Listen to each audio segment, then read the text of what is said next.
Have you ever wondered where your poop goes after you flush the toilet? Jo, velniop tai. Geriau parodys, kaip susikurti asmeninį AI asistentą per Instagramą. Pirmiausia, naviguojame į N8N. Per čia galėsime konstruoti savo asistentą. Susikūrę paskyrą spaudžiame ant Create Workflow ir pradedame konstruoti nuo Instagramo webhooko. Paspaudžiant Workflow nusikopijuojame patiktą linką. Kad sujungtume savo Instagramą su agentu, turime naudoti ManyChat. Taip pat turim susikurti ir ManyChat accountą. Susikūrę ManyChat, spaudžiam Add New Account, o po to New Automation.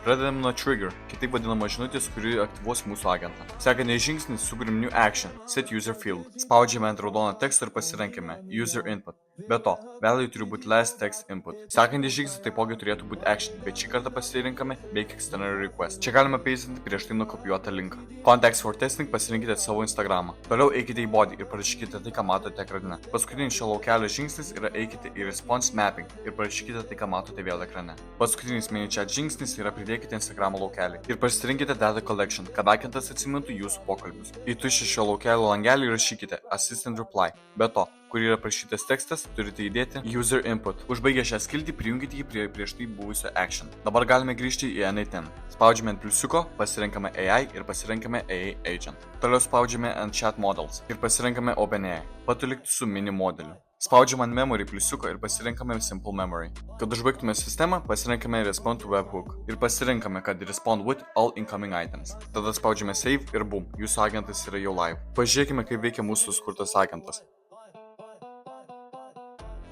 Štai ir gauname atsakymą iš jo. Paklausime kokio paprasto dalyko.